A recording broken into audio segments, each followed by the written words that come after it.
This is Unsiloed, brought to you by Alumni FM, connecting people through stories.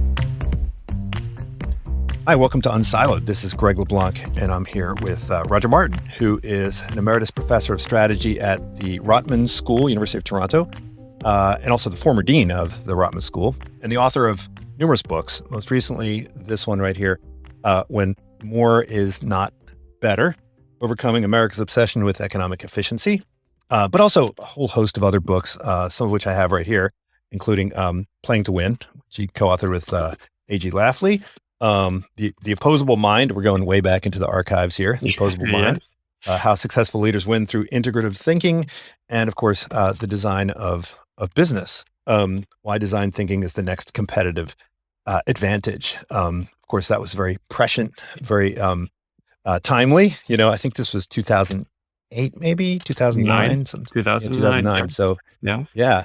So Roger, welcome. It's great. It's great to be on your show, Greg. Yeah. So, if we look at this book right here, Overcoming America's Obsession with Economic Efficiency, you contrast efficiency with resiliency. And I think this book came out right before the COVID pandemic. And there's been a lot of discussion about kind of resiliency. And I think there's been a renewed interest in, what we might call complex adaptive systems, right? And an attention to the economy, not so much as a machine, but more as sort of a natural system. Tell us a little bit why, in summary, efficiency is a bad thing, right? I mean, look, as an economist, this is sacrilege, right? I mean, efficiency is everything. The idea is let's solve the efficiency problem, and then all the other problems we can sort out afterwards. But if you don't solve the efficiency problem, then you don't have the ammo or the resources to kind of solve all these other problems. So how can one bash efficiency? Well, you see, everything you just said is kind of correct, right? Which is productivity and efficiency that drives productivity is what makes economies rich, like the U.S. 200 years of productivity increases. But that's why I call the book "When More is Not Better," right? Generally speaking, more ice cream is better, right? Right. But at a point, gets to be too much ice cream, and you end up being a blob, and with your arteries kind of seized up. And that's my argument with efficiency, which is it, while it is something good and has made America and other countries richer, companies more productive, if you push it past a point, you stop thinking about things that don't lend themselves easily to measurement of efficiency, but help make a system work better, whatever system you're looking at, your company, your country, your town, your household, right? If you try to make every relationship with your partner, your children, your dog as efficient as possible, at a point it will become a miserable place, right? Mm-hmm. And it might actually fall apart, because you aren't paying attention to is this a resilient family, or a resilient household, or a resilient town? And you might do things, if you were a hospital, like say, God, having those storerooms full of PPE, man, we could use that space for something else. We could free up that working capital. How much PPE do we really need? And seriously, how many nurses, emergency nurses, do we really need? Couldn't we get away with this many instead of that many? And that will make you more efficient, measured in the narrowest sense. How many person hours of emergency nurses per patient do we have? We're going to have fewer of those. Or how many dollars of PPE do we have in inventory versus revenues, or number of patients, or number of beds, or whatever measure. And so when you take the notion that it's always better to have higher measurement of efficiency, measured again in those narrow ways with metrics for it, chances are you will be missing out on things that have made that system kind of work, right? So, I don't know if you're married, Greg, but if you are, and if you said an efficient amount of time spent with my spouse is whatever 17 minutes an hour, or when I'm home, yeah, you might end up having your partner think that this is not a relationship that will last. Yeah, I mean, I think I see the book as really an argument in favor of acknowledging trade-offs, right?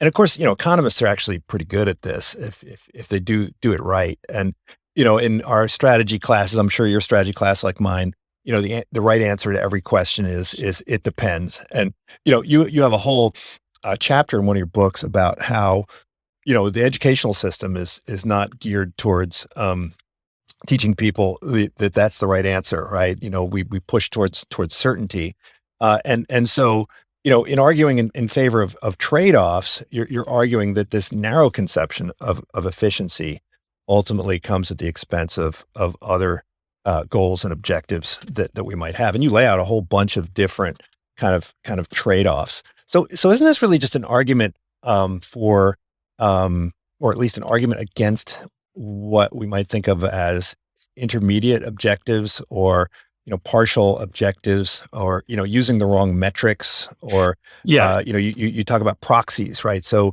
when we say we're pursuing efficiency, we're not really pursuing efficiency. We're pursuing some narrow kind of subset of efficiencies. Yeah. I mean, again, it's one of these tricky things, right? If you want to have a goal, you want to achieve something, you need to have markers that tell you whether you're getting towards that goal. And we default pretty quickly to proxies kind of for that, right? Mm-hmm. So, analysts will use as a proxy for, are you in charge of and control of your businesses? Did you make this quarter's earnings guidance number? Right?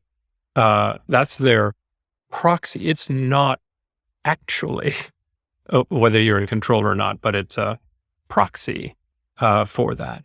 And so in order to sort of manage, we naturally use proxies for things. How can I measure that? So how can I measure if I'm efficient? Well, it's what's my kind of labor hours per store per week, or what's my labor hours per dollar of sales, or labor hours per this.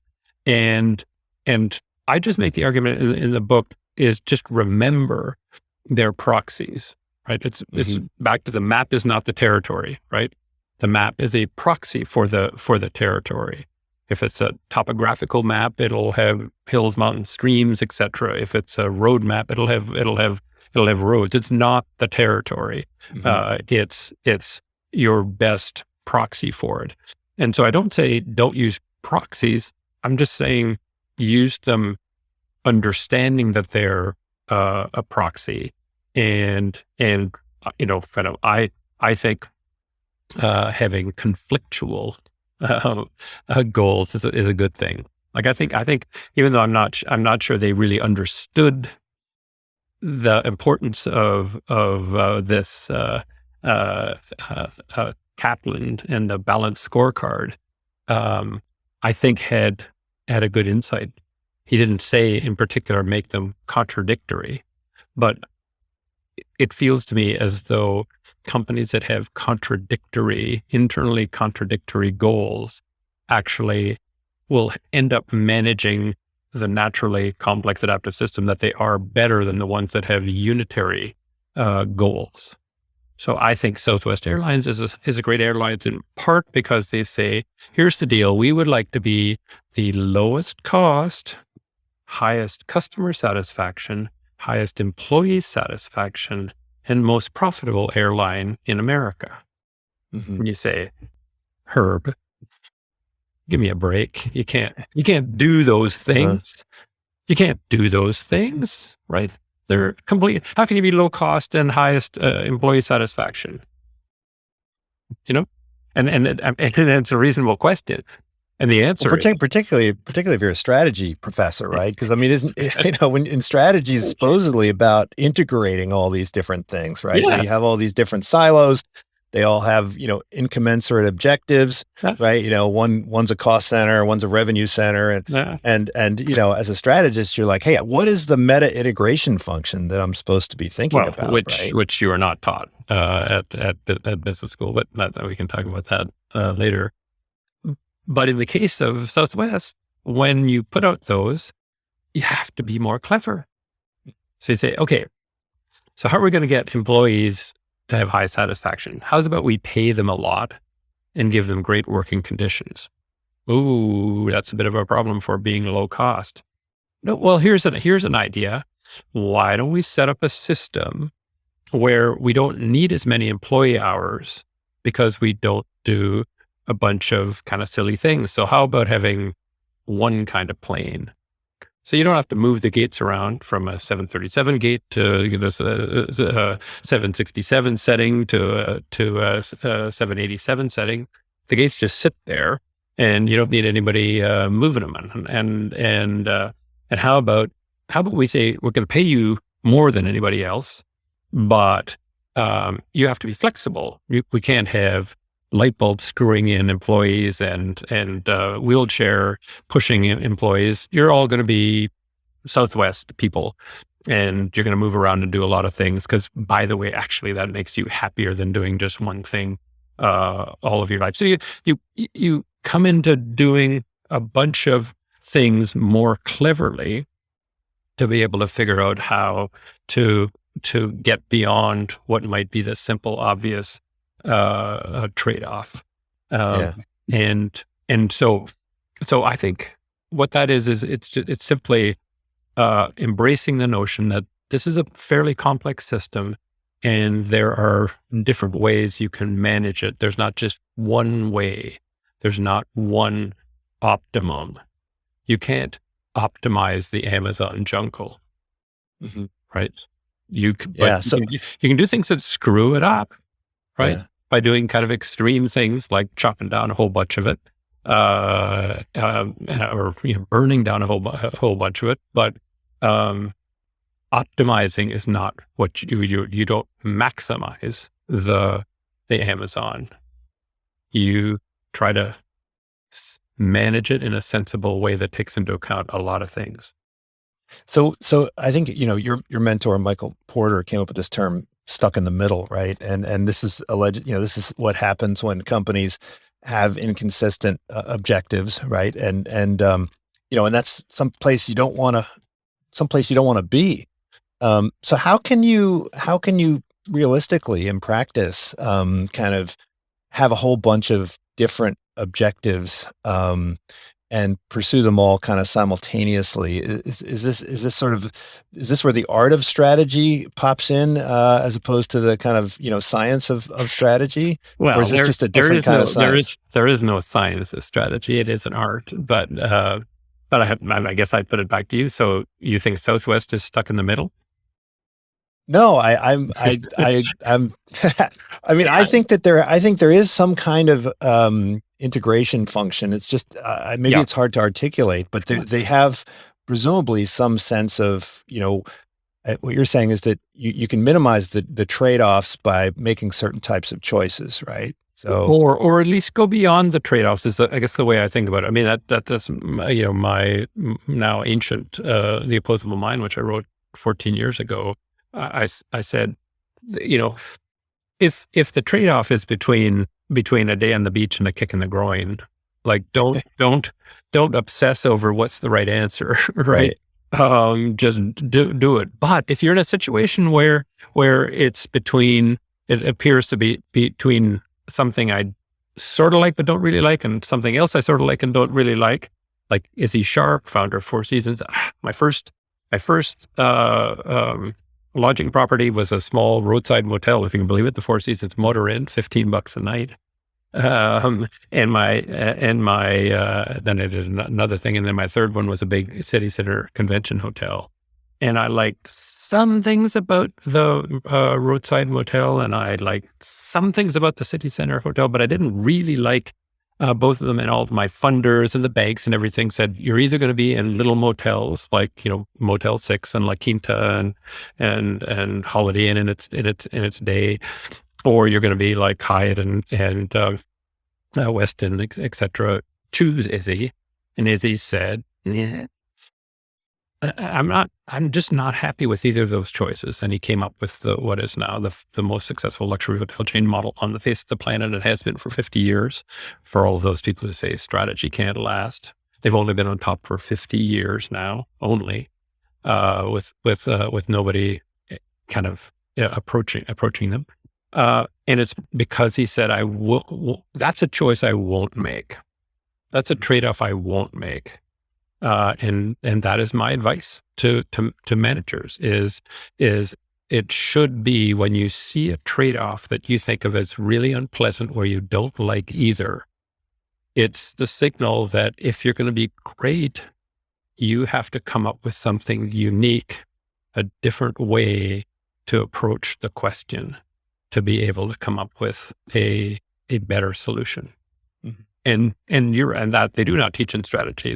They teach choose, and lots of people kind of when you're Professor Kitty's always try to catch you on things, and they say you're at the opposable mind and playing to win. And playing to win, you said strategy is choice, and in opposable mind, you said don't choose.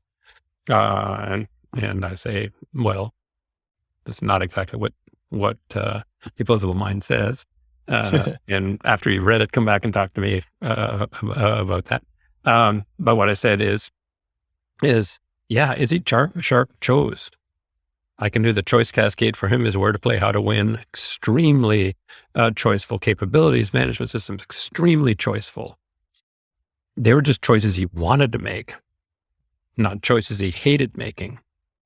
And that's what I want executives to do, is don't make choices you hate making, because that's the law of the jungle, right? He who turns and runs lives to run another day. If you make a choice that's a miserable choice that you don't really want to make, all it'll do is create the need to make more miserable choices, and your life will be miserable. And I'd rather you have a happy life, and the happy life is he gets to, be a happy guy, because everybody wants to build a Four Seasons hotel in their town. They all love Izzy. Izzy's one of them, a great, a fantastic philanthropist. For those who don't know, his employees would run through brick walls for him if he just gestured at it accidentally. But he gets to be that, because when faced with a miserable choice, build another generic kind of motel, build another generic kind of city center hotel, he said, don't much like that. How's about I try something that's different and better? So in the book, in the latest book, you talk about this metaphor, the idea of, the economy as a machine, the company as a machine, right?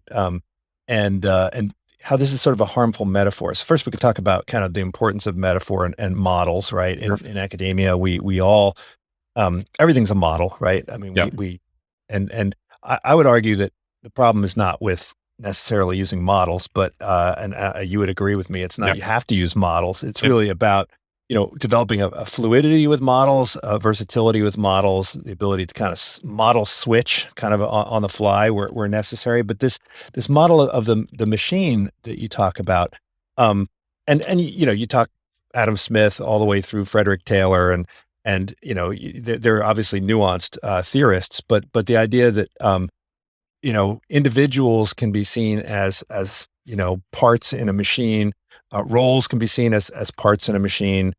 Individual company divisions can be seen as parts of a machine. And when you do this, the integrative function or the creative function can necessarily suffer. Can you talk a bit about, first of all, why is it that we're attracted to this metaphor? Why are we attracted to this model? Is it because we value analytical thinking first and foremost? Is it because we have engineers and systems people, overrepresented in business? Where is the attractiveness of this model come from?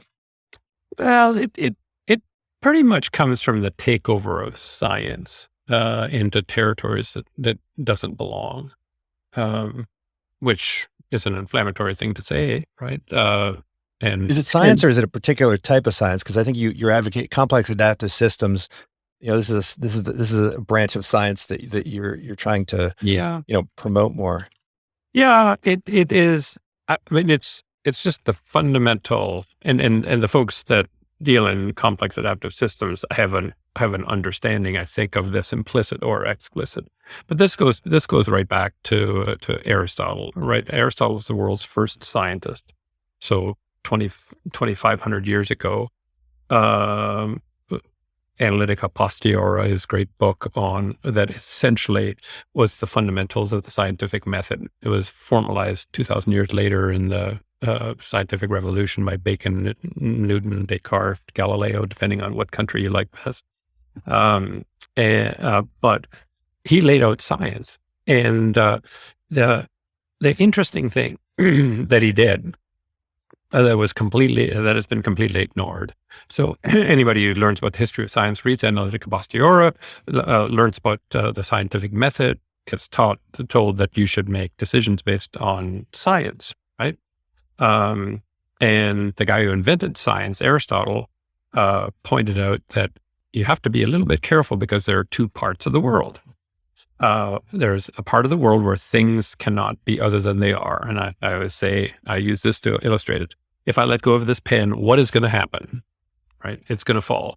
Did it fall last week when I did that? Yes. Did it fall 100 years ago when I did that? Yes. Is it going to fall tomorrow? Is it going to fall the next day? The next day? And the answer is yes, because there's this universal force called gravity that kind of shoves everything towards the ground. And so that fits Aristotle's definition of the part of the world where things cannot be other than they are. And if you recall your basic stats class, you were taught, if you're going to make inferences from data, what is the quality of the data, the key quality of the data that must be present for you to make inferences to the universe from the sample that you take, right? It's got to be representative, right? If it's not representative, then any inference you make is deeply flawed and extremely dangerous. The good thing about the part of the world where things cannot be other than there are is when you do samples, when you collect data about pens falling, one thing that people don't often get taught that they should is that 100% of all data on the planet is from the past. Mm-hmm. We have no data about the future yet. So we were sampling from the past, right up to the time we tried to make an inference from it. It's all in the past because we have sampled it. Good news, it's representative because it's the part of the world where things cannot be other than they are. So it's representative of this huge pool we call all data, present, past, and future. Aristotle pointed out that there's another part of the world. It's the part of the world where things can be other than they are. And what I think is to illustrate that is this, right? In 1999, right, there were exactly 0 of these because the first one was in 2000. And now there are 4.4 billion of them. And now, unless it's within an arm's length of you, you get either the chills or the hives because you can't live without it. Aristotle would say that's part of the world where things can be other than they are. And you know what he said about science in that part of the world? The scientific method of taking a sample and drawing an inference on it to understand the cause of a given effect. That's what he said his life's work was, understanding the causes of the effects that we see. He said about science, don't use it. It wasn't ambiguous. It wasn't, well, you can kind of use it. Don't do that thing. What does the modern world do every minute of every day? What does the modern business world do every minute of every day? Violate the father of science's caveat on when to use and not use science. Think about people analytics. We're going to do people analytics. What must be the assumption when we do people analytics? I teach that class.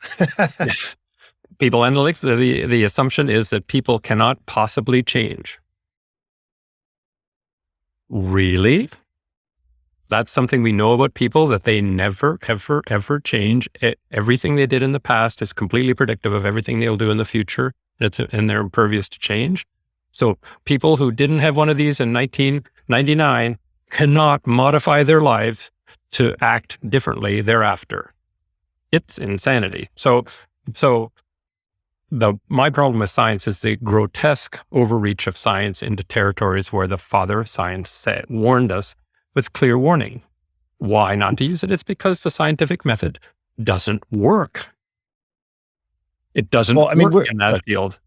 I mean, as a strategist and a teacher, I mean, you're kind of like a doctor, right? And most things in life are non-monotonic, right? So, you probably spend half your life telling people to do more of something, and the other half of the people you're telling them to do less of something. And when it comes to the use of data, it comes to the use of analytics, it comes to the use of the scientific method, there certainly are huge swaths of human activity where there's too little of that, right? I mean, I certainly find that with my MBA students, when they come in, it's like, okay, I gotta teach them to kind of ignore their gut in certain areas. But then when I'm dealing with sometimes executives who've been through the MBA program, then it's like, whoa, hold on, let's not over rely on these quantitative models. So isn't it really about deciding when you need to apply the accelerator, when you need to apply the brake, as No, Aristotle's? No. We're teaching ridiculousness at the MBA school. We are not teaching to do little more versus little less. We're teaching methods that are fundamentally inappropriate for usage. And we're teaching our students to rely on them. We're teaching our students that the only decision that's a good decision is a decision based on data. Sorry, that's just wrong. This is fundamentally flawed. And so one of the biggest problems with business is we have a bunch of people out there misapplying science. And guess which direction this is going? Are we doing less of this or more of this than we were 5 years ago? Answer: more of it. What's the hottest subject in all of business these days? Data analytics. Mm-hmm. And it's malpractice. The MBA world is practicing is gigantic malpractice sphere, unfortunately, and it then is self-perpetuating, right? Which is people go out and make decisions based on the analysis, and then they wonder why, when the future unfolds in a way that's different than the past, that some other company completely disrupts them, right? Who didn't analyze the data, Mm-hmm. that did what Aristotle said. Aristotle said, in the part of the world where things cannot be other than they are, the job of human beings essentially is to understand the causes of the effects we see so that we can optimize to them. He didn't use those words, obviously, but but in the part of the world where things can be other than they are, he said the job of human beings is to be the cause of a new effect, right?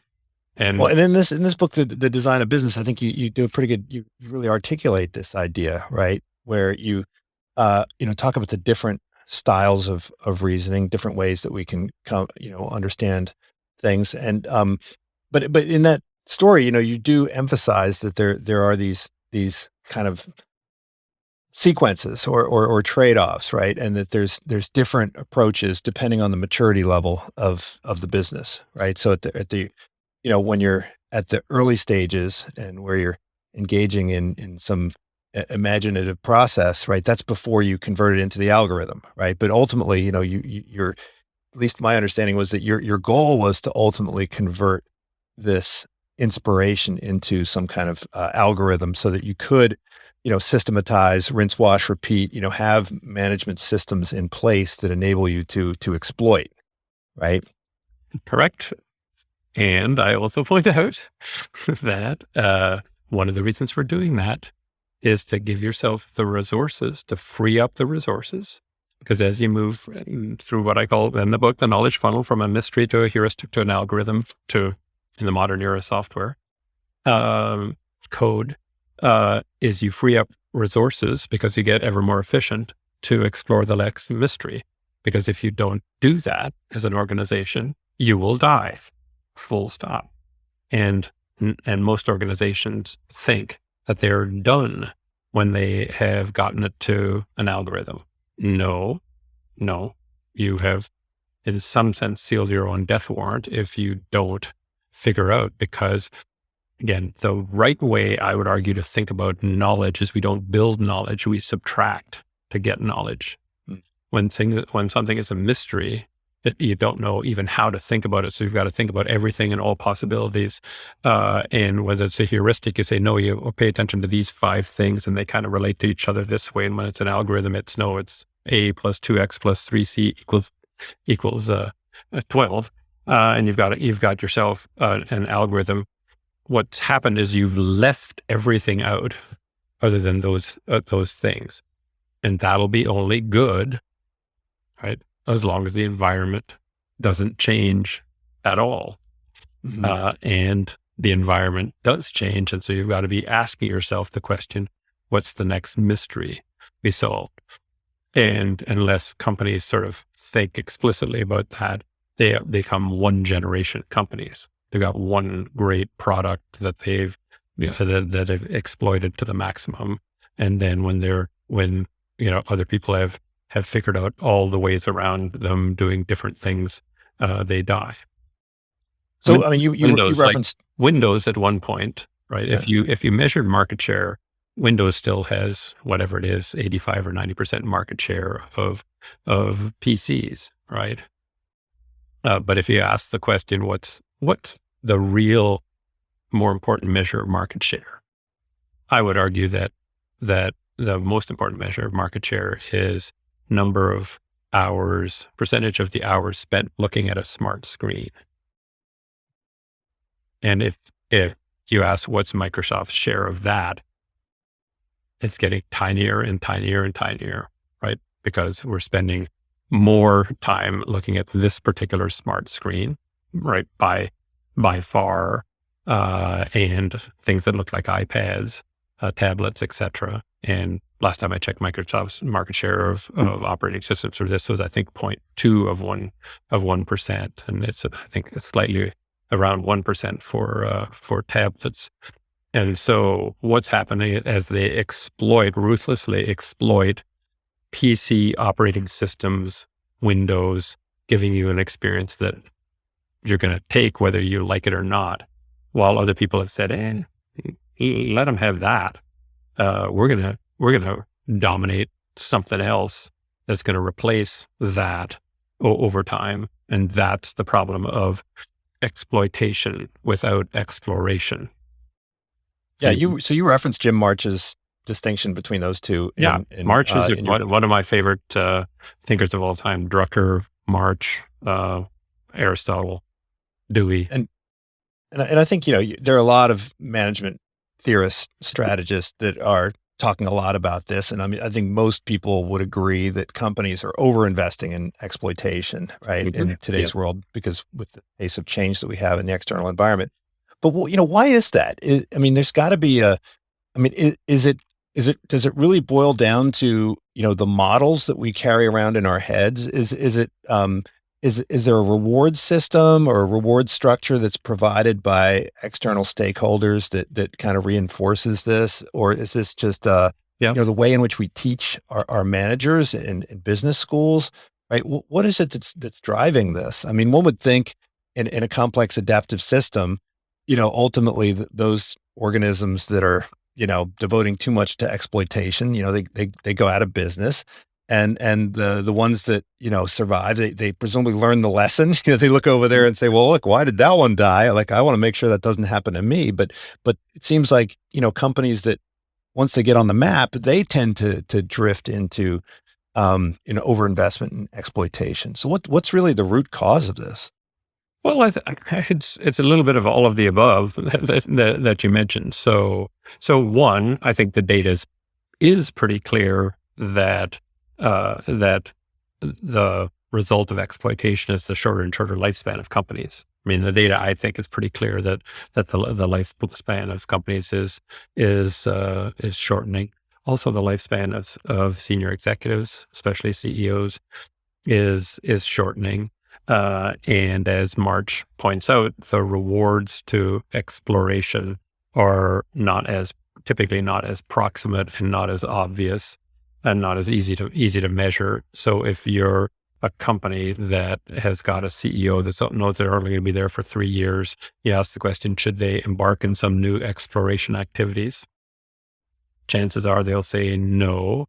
And if they're going to get the crap beaten out of them if they don't meet this quarter's earnings, are they going to dedicate resources to exploration? Kind of no. So I think the capital markets are driving a bunch of this. Public companies, the widely held publicly traded company and the U.S. capital markets used to be a great strength of the U.S. economy. Now it's a major weakness of the U.S. Economy. And that's why I think we're going to move to more privately held companies that have an easier time balancing the two. But I think it's also partly the training, right? You tell me, like, if you just did a Marchian analysis of the MBA program that you teach in, and if you just sat in every class and just came up with an assessment of how much of that was exploration and how much of that was exploitation, I think you would find that the average amount of time spent in a modern, let's say top 50 kind of, or FT at 100 MBA program is for sure under 5%. And if you ask a student at the end of, did you come up with any toolbox for exploration? I bet a very, very few would be able to say yes. They would have been the ones that took some kind of a design thinking course in second year. But as far as I know, there are no such courses that are required in the first year. So it's only a certain number of students. And most of the students say, well, that's weirdo stuff that's not going to get me as far as, kind of learning more strategy models or finance models. So I think it's all of those things contribute to it. Part is it's a natural part of what exploration, how it works, which March said, partially how we educate people, partially the capital markets, partially the tenure of CEOs.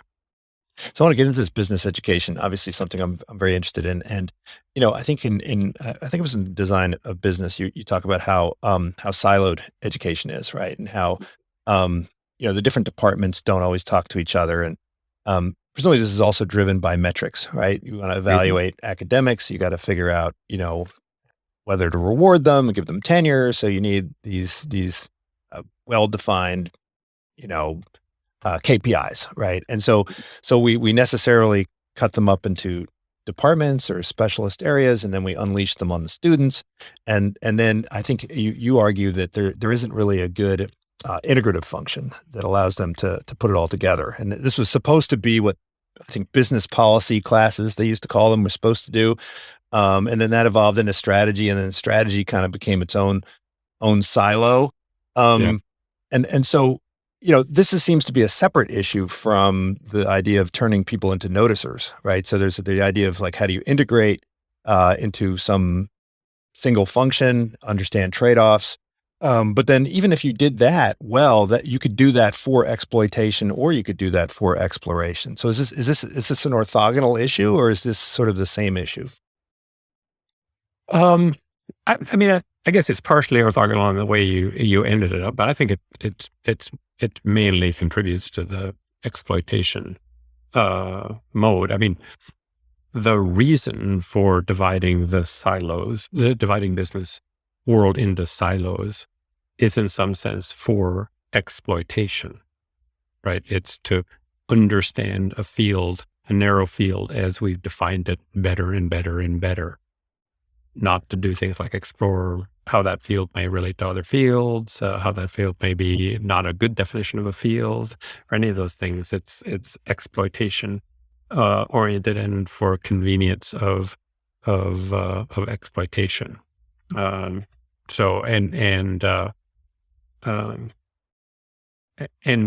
the whole system is set up. It's because I sat on like every, tenure committee for 15 years. I mean, there's a direct correlation between how hard it was to get tenure and how narrow or broad your research interests were. The broader, the harder. Full stop. Just as simple as that. The narrower, the easier. And so there is no reward whatsoever, and a significant, so the lack of a carrot and a massive stick in the business education system.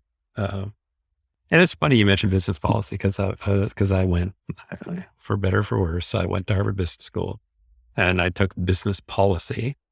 And I grew up at the feet of an entrepreneur. So my dad started the company when I was 2. So I have no recollection of a life other than my dad running a company, and a little animal feed manufacturing company. That's now a big animal feed manufacturing company, but it wasn't 60 plus years ago.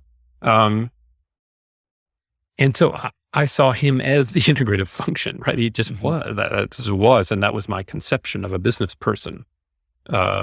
Is a person whose job was to integrate everything.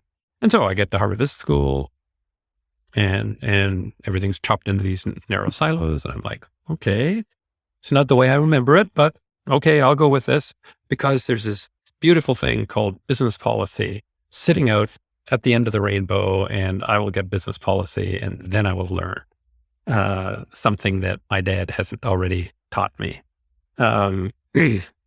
And I did learn. There was one and only one important takeaway from business policy.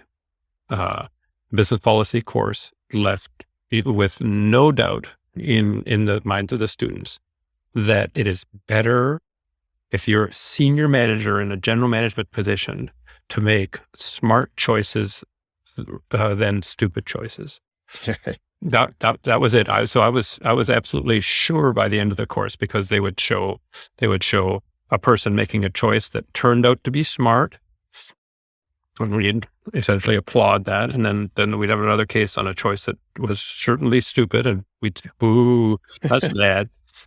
There was no content whatsoever on how one might in advance tell whether one is making a smart or a stupid choice. No content. So Harvard Business School, business policy 1 and 2 in spring of 1980,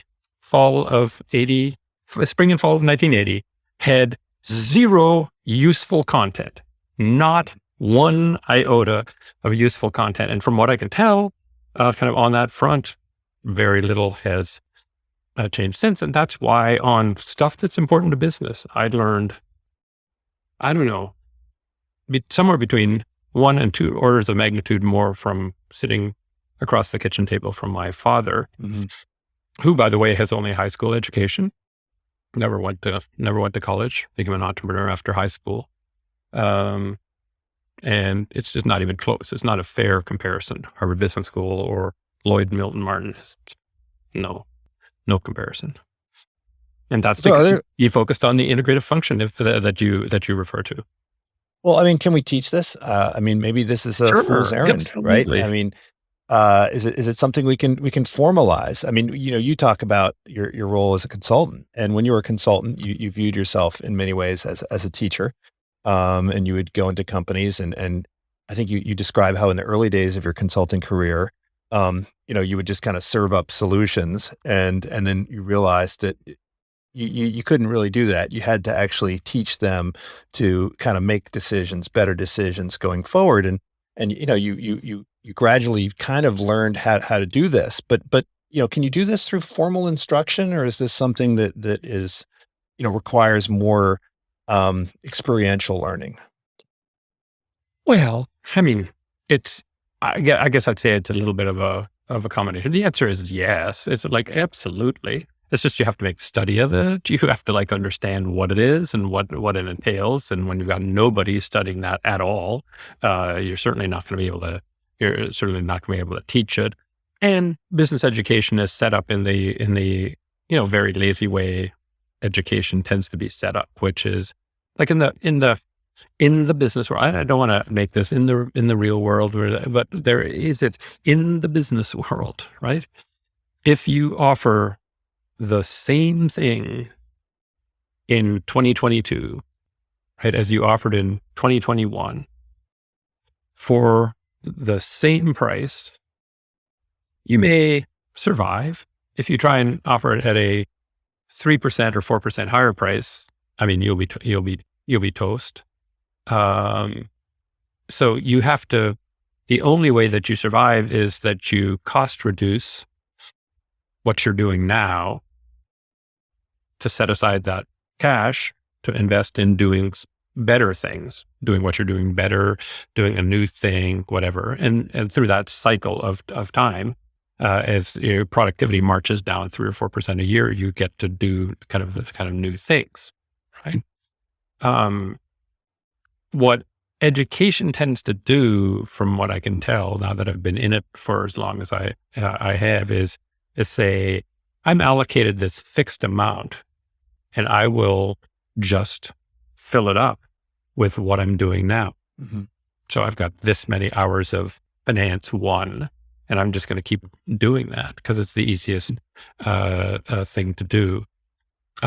What business education needs to do is cost reduce in terms of time spent on all the stuff that we are way down the learning curve on and could do it way more efficiently.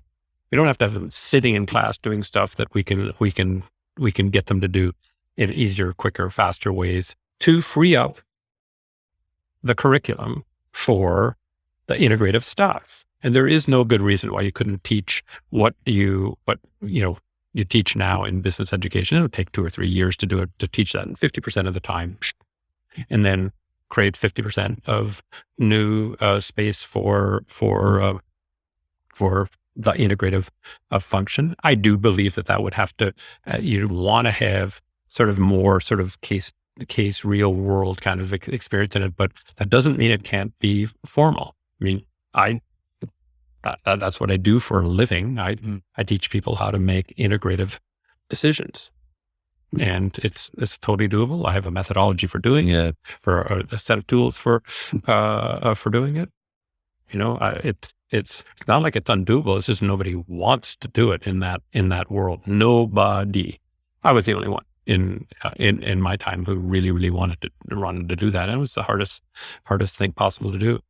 Now I was surrounded by good people. I have nothing bad to say about the people, but if you want to ask the question, are there lots of people in that world interested in doing what you've described? The answer is no, Greg, no. So business schools have figured out a way to kind of do more or less the same thing over and over again and still jack up their prices from year to year. And but somewhere in the early 2000s, we reached peak business education. And I think business education graduate business education is going to be in a decline, a steep decline for the rest of time. Not undergraduate. There are all sorts of kiddies coming out of high school who want to learn about business. And so undergrad business education, which I don't know, most people don't realize is 22% of the degrees given out in 4-year colleges in all of America. So it's gigantic kind of apparat. MBAs are 27% of graduate degrees, but that's gonna absolutely crater. And it's because it's a bunch of strategy decisions led by Harvard Business School. I mean, Harvard Business School made a fateful decision when it went to deferred admits, right? Because a key part of Harvard Business School is edutainment, right? The case studies are edutainment, and it makes for better edutainment if you have people who have work experience in the class. And so they said in the 70s, we're gonna let you apply in senior year at college, but you'll get what's called a deferred admit. Then you'll have to go out and get a job for 2 years and then come back. And then after a while, they did away with the deferred admits because it turned out to be irritating and annoying for them. It was all about them. But they left with, you need work experience in order to win the competition. for getting a spot in those hallowed halls. It expanded from 2 years, the original requirement, to 4.5 on average. Most great business schools, yours would be the same, are between 4 and 5 years of work experience, full-time work experience for your students. And what the business schools just didn't get, they should have, but they didn't get, is that they dramatically raised the opportunity cost associated with the 2 years of business education. Like, I was one of the last of the breed who was allowed, I don't know why they let me in, allowed to go directly from undergrad to business school. And so I always worked like a dog every summer and everything, but when you just work for the summer, all you do is sort of build up a little bit of cash that you deplete during the winter. I never had the experience of a paycheck, like a full-time paycheck, where you were in equilibrium and you were spending what you had around the entire year. So I had a fish tank and a rug, and those are my worldly possessions. And I wandered across the river from Cambridge to Alston, and happily did my business education. But I watched all these people around me, oh my God, who'd given up their jobs, they'd moved their family to here and had to rent a house and all of this stuff. And now the opportunity cost is so high, right? Because those people are now making $70,000, $80,000 a year before they get. So it's 160, 180, 200,000 of opportunity costs, along with a couple $100,000 that you got to pay for tuition and room and board. And it's just too expensive for kind of students to justify it. And there's been a proliferation of them. So there's 150 grand of them come out every year. So it's a business that has structured itself to be monumentally high cost, and it's pushed up tuition way above real costs in every year in the last 50 years. And so it's heading for extinction. But if I understand your critique correctly, that runs through all of your books, it is that this is not just limited to business schools, right? I mean, engineering schools, public policy schools, medical schools, all of them are prioritizing a particular way of thinking, which in the most recent book you characterize as an obsession with efficiency or the mechanistic view of the world. Yep. But and it's all about a mindset, right? And if you go all the way back to the opposable mind, right, this is a way of thinking which is kind of not in our educational system, even going back to the elementary school, right? So elementary school prioritizes a obsession with certainty. There's a right answer to everything, and even if maybe even if a business school wanted to completely revolutionize the way it taught things, would that be too late? I mean, this is, if our business schools, could they potentially be the ones that lead the path forward out of this mess, or is the reason for this kind of way of thinking? Is it the business schools that are to blame? Is it economics that's to blame? And if they're to blame, then maybe they're the ones that could potentially lead the way out of this mess. Yeah, it'll be hard because it is late. That's one of the things I discovered. I came to the Rotman School to teach integrative thinking, to create a curriculum around the notion of integrative thinking, the integrative function, as you called it, and came to the conclusion that it was far too late to do that. And in fact, the single proudest thing for me about my experience at the Rotman School was the creation of the I Think program, which teaches integrative thinking in the K through 12 system. And I thought at first I had enough of a conceit about it to think, well, only people with much more developed brains can do this. Kindergarten kids can do this as well as or better than MBAs students. One is because we don't have to have them unlearn anything to do it. So I think that's if I were taking $1 billion or something to spend on where I would be teaching differently, it would be in the K through 12 system. But for me, the bit more here is the overreach of science. I mean, it just discourages and actually sickens me. We can teach in statistics class representative samples and then ignore that when we want to apply science to something where it is just absolutely the case that a sample drawn from the past is not representative of the universe that we're trying to make a decision about. And it's at its basic level fraudulent. And I write about this and I get people saying, oh no, we make all sorts of adjustments for this and that when we're doing our analysis. And it's like, obviously you just did not understand the core point, right? You're trying to defend the notion that somehow with your adjustments, right? You'd have made adjustments that would said, yeah, we can get from 0 to 4.4 billion. Yep, absolutely. Yeah, yep. No, and smartphone usage. Isn't it? No, you can't. And anything you come up with is just like kind of stupid, right? But we teach that that's what you're supposed to do, and it worries me, the political dialogue, right? All these people saying, well, we have to make science-based decisions and database decisions. We've got to make science-based decisions about COVID. Okay, so we don't know jack about this. We call it COVID because it's a novel coronavirus that we've never seen before.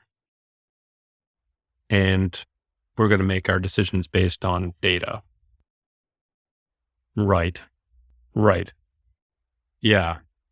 So how did that Well, but don't you think that some of this is really a wariness about discretion, right? I mean, you talk about how regulators need to have the ability to kind of adjust on the fly, right? And presumably teachers need to have the ability to adjust on the fly, and we need to shy away from these rigid metrics. But when we give people discretion, I think there's a concern that people will either make decisions out of self-interest or out of laziness, or the teachers aren't going to do their job, and we won't have any way of tracking whether they're doing their job, and we won't have any way of measuring whether the companies are actually successful because we can't tie it to these metrics.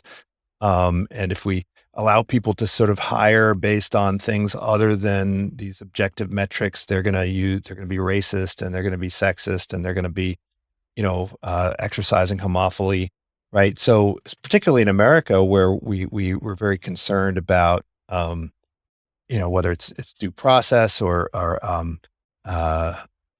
fair treatment, we prioritize these kind of objective standards and objective metrics like no child left behind and so forth. Is that how do we balance the need for some objectivity and accountability with the ability to appreciate the complexity of things? I mean, when you say, okay, complex adaptive system, the wings of the butterfly, right? We don't know exactly how things, doesn't that mean that we're kind of opening up Pandora's box and allowing anyone to use that as a justification for virtually anything? Well, no, I mean, one, I guess I would say, Greg, be careful of getting into the legal system on this front, right? Because does the legal system make decisions based on the analysis, scientific analysis? No, right? They have what are hopefully wise men and women sitting on benches, weighing things and making what are called judgments. That's why they're called judges. They make judgments. So it's not as though, and has that system imploded on us and been a total disaster? I don't think so. I guess balance is the word I'd use. I think we've just become completely unbalanced, and we would privilege what is just gruesomely dreadful methodologies that are faux rigorous over this Pandora's box that would happen with discretion. I mean, to me, it's more pick your poison. It's not like oh, well, this kind of works. And you're talking about a Pandora's box. This doesn't work, right? And the inventor of the methodology warned against it. And all of our methodologies are internally inconsistent on this front, right? Am I not correct? Like, just tell me, do you not teach in statistics in your business school the need for a representative sample in order to make an inference from a sample to the universe? Do we not teach that? Yes, You we have do. to. And Yeah, if we you have don't to. do that, these methods are fraudulent and will give you bad. So in statistics, we teach them that. Then we wander over to strategy or marketing or HR and say, you must make database decisions. Go out and collect data that will, by definition, be all in the past. And we don't even say to them, now, are you willing to make the assumption that the future will be identical to the past so that you can treat this as a legitimately representative sample so that you can do your analysis? Are you willing to make that assumption? So just think about it for a minute. Just think. So you're doing people analytics and you're saying, well, this is what our people currently do and whatever. You're willing to say that they will do the same thing for time immemorial, nothing different for the rest of all time. You're willing to say that? Okay. Analyze and make a database decision. Most people, when presented that in that way, would say, well, of course not. Things change. I can't predict the future. And you say, oh, so why then would you be using a methodology that's based fundamentally on the fact that you've got a representative sample? And every analysis you do is based on that. And you're saying you're sure the sample is not representative. Tell me why what you learned in statistics doesn't apply to what you're doing in marketing. And their answer would be, well, my statistics professor didn't tell me that. My marketing professor didn't tell me that. And so off they go, analyzing past data to make inferences about the future in marketing. When if they did do that analysis and presented it to their statistics professor would say, oh, Greg, I do not see how that sample is representative of the universe. Well, you said, I think one of the most helpful things that you used in your consulting career was this idea of, getting people to articulate what would have to be true for their ideas to have merit, right? What would have to be true for their proposals to be kind of workable? And this is, we sometimes call it sensitivity analysis, but I think the way in which you articulate it was very powerful, right? And it's an exercise that oftentimes, people don't do. And it was a breakthrough for you because you realized that, consulting, like teaching, requires that you change the way people kind of think as a habit. Do you think we could be successful in incorporating and getting people to think sort of habitually in this way, or is it something that the pressures of everyday decision making, tend to push these things under the rug? Because we can say this stuff in class all the time, like abductive reasoning, and we can talk about how might we, and we can talk about what would have to be true. And then when people get into the thick of things and the routines, they kind of forget how to think this way sometimes. Yeah, I mean, I guess I found that people and companies do glom onto what would have to be true. They like that as a question. One of my favorites was like the client who the CEO got everybody a little wristband, one of those little plastic rubberized wristbands, and then what would have to be true. You should have. Do you guys trademark that at Monitor? That would have been like a nice. No, we didn't. None of the stuff I created there. was. That's another whole ball of wax. But after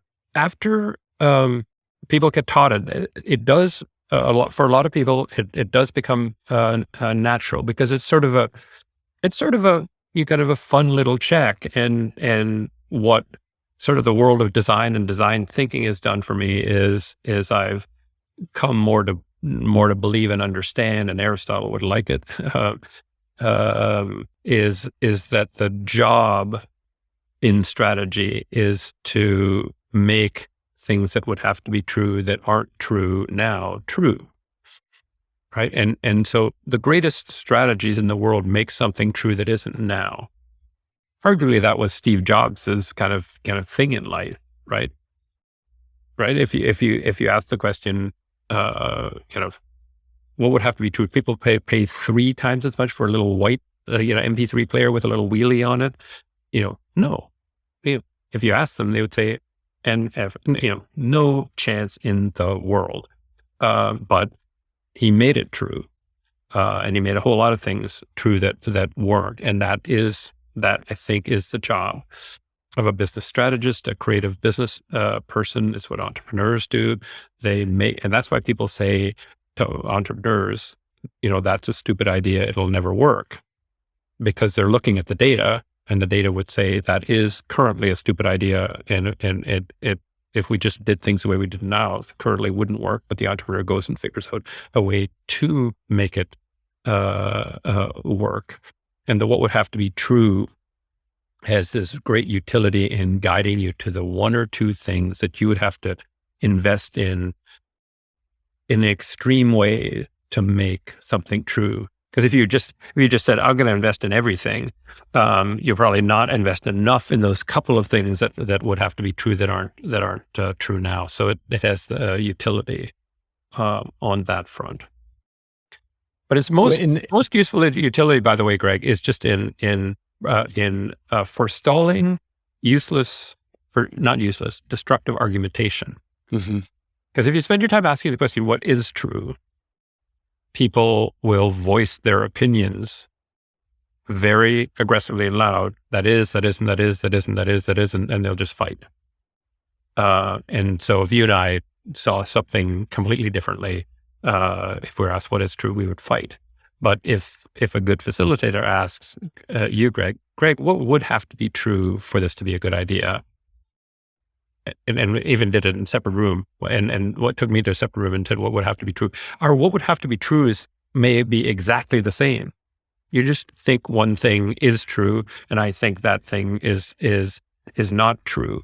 So what it helps do is get people to lay out the logic. What's their fundamental logic? And then they figure out that they actually agree on more. They agree, like in the case I've just described, you and I say, oh, wow, we see the logic of this choice is exactly the same. It's just my data says it ain't true, and your data says it is true. Okay, then we can at least go after that and say, well, maybe if we collected some more, if we did this, or we did that. So rather than getting us butting heads, it helps get us on the same page that said, yep, this is the way I would make the choice. But I believe different things than you believe. And then we can work on just that, not the logic. Well, in the latest book, you talk a lot about kind of frictions, right? And how do you create frictions and speed bumps? And how do you incorporate them into decision making? How do you incorporate them into kind of organizational design? And I found this, to be super interesting. I find this to be something that you see in design thinking quite a bit. I mean, you see it in architecture, right? You see it in, how you can shape the environment, and it kind of tied back together this idea of, you create the models and the models shape you. You create the environment and the environment shapes you. You create the decision-making process and the organizational process, and then that kind of shapes you. Is this going to be a new discipline? Are we going to, have a course on inefficiency design, optimal frictions? Could we spin out a whole course on this? I think you could. I'm not sure anybody would be interested in offering it, but yeah, you could. And I think it would be useful. And it would be useful to have a course. I mean, it would be more of a public policy school course, I can imagine, than not, which is the intelligent design of friction. Sort of like all friction is not good, but there is some friction that we need to put in systems to make them continue to work. I mean, when the I don't know if you're a football fan, but when the West Coast offense, when Bill Walsh and the West Coast offense was ripping apart defenses and threatening to throw off the offensive defensive balance in the league and make it just a little more like the NBA, where you just race up and down the floor and score points. They put friction into the system, right? What was the friction? Well, your cornerbacks now can chuck the receiver. It's so technical. It's kind of, you can chuck the receiver once within the first 5 yards from the line of scrimmage. Don't you love that? I just love that because it's so incredibly specific. Not twice, not 7 yards, 5 yards once. But that put friction into the pass routes in the West Coast offense that brought offense and defense back into balance. And so that is representative of really clever design of friction. It didn't destroy the game. It took a little while to adjust to it, but I would argue that it made the game kind of better. Yeah, you talk about competition committees and antitrust law is an area where we could discuss that all day as well, but that's also about creating frictions and for system-wide optimality. But I want to end with the business school. So you said at one point that when you wanted to leave behind a business school that was unrecognizable compared to the one that you found when took on your deanship. Do you think you succeeded? What would we need to do in order to create a business school of the future? Would we have to think about separating kind of the research and teaching functions? Would we have to think more about how we reward people?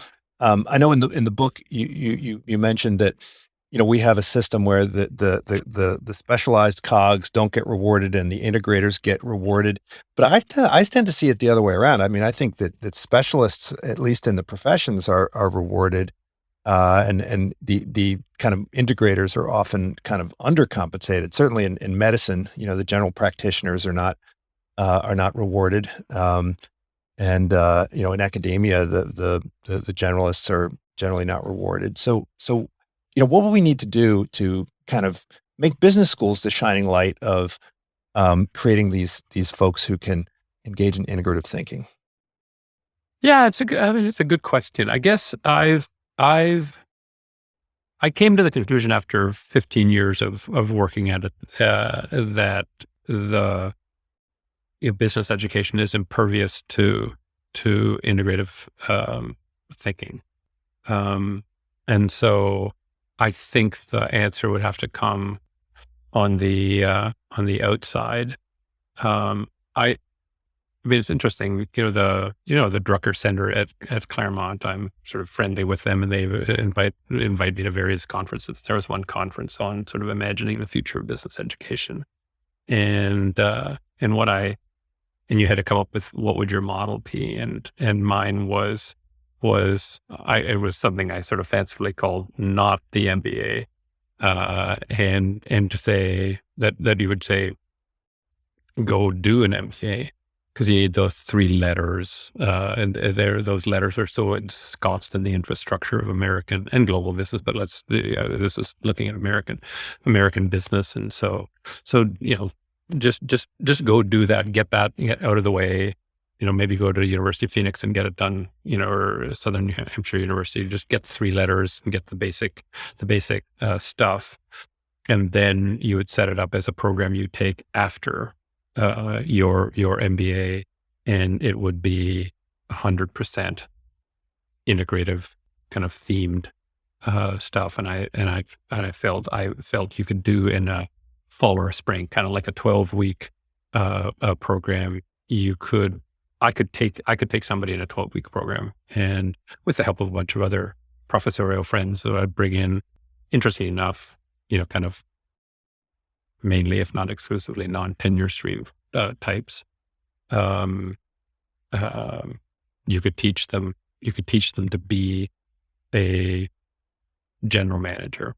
Now, you're never going to be awesome at something the first time you try it, but I would put them on a course that would make them a great general manager. And so if they were willing to invest, and I was trying to think, would it be smarter if you were going to do this? Would it be smarter to start it, kind of May 15th when all of them are done, and have it be done before many of them go to work September 1. So actually between the end of business school and their job, they could get the sort of the postdoc, the quickie postdoc necessary. So that's probably what I would do. I would just leave it be and say, you're going to do what you're going to do, and you're going to, traditional business education is a graduate MBA education is going to keep losing out to the cheaper, quicker, more flexible, low cost online versions. And you just let that happen and tack something on to the end of it that no business school is interested in diving into. So that's probably. Do you think that Y Combinators and startups are the new postdocs, so to speak, right? I mean, if you have experience trying to build a business from scratch and spend a year doing it, and even if you fail, isn't that one way to learn integrative thinking, sort of by fire, right? Because you're starting a company. It's the Tom Wolfe approach, right? Send them up, and if they crash, they aren't a pilot, and if they land, they're a pilot. Like, I think it's that. I guess I'm nerdly enough, Greg, to think that I'd want more content. Now, it's not as though they don't have content. Y Combinator does, and we had a thing at the Rotman School that's been very successful called CDL, Creative Destruction Lab, that was sort of built on a Y Combinator model. So it's not there isn't any content by any stretch of the imagination, but I'd want a little more content rich thing than the incubators. But I'm all for them. I funded one, raised money for one, got it off the ground. So it's not like I'm not for them, but I think there's more content to provide. And if I people ask me, well, why don't you just do it, Roger? I kind of love what I do now. I love advising CEOs on strategy and teaching them to be better strategists and writing. And so I don't have the fire in my belly for, if you will, traditional education at this point. But you could do it, Greg. I might just do it. Roger, this has been fantastic. We barely even scratched the surface of this book, When More is Not Better. There's a whole lot of great stuff in there about models, thinking in models, about resiliency, about different trade-offs. We didn't even talk about, Gauss versus Pareto. We could, go into that, and connectedness, and, the winner take all society. We could get into that on another day. But I also recommend all these other books. I mean, Playing to Win, this is sort of a Bible of strategy for a lot of folks. And the Cascade of Choices, has sort of entered the lexicon of business strategy. The Opposable Mind, Design a Business. You've done so much to help kind of what we now call design thinking kind of get incorporated into the business school curriculum. Roger, I appreciate you joining me. This is Unsilo, brought to you by Alumni FM, connecting people through stories.